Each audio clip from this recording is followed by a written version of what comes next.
ভোরের আলো, পাখির ডাক, ক্যামেরা দেখায় সবুজ ধানক্ষেত, কাঁচা রাস্তা, একপাশে পুকুর। গ্রামের এক কোণে থাকে রফিক চাচা, একজন সৎ কৃষক। প্রতিদিন ফজরের পর মাঠে যায়।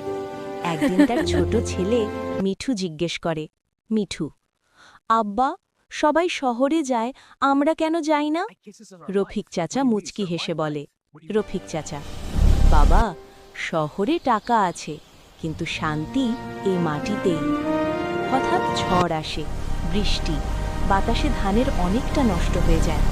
গ্রামবাসীরা চিন্তায় পড়ে, কিন্তু রফিক চাচা হাল ছাড়ে না। সবাই মিলে আবার ক্ষেত ঠিক করে।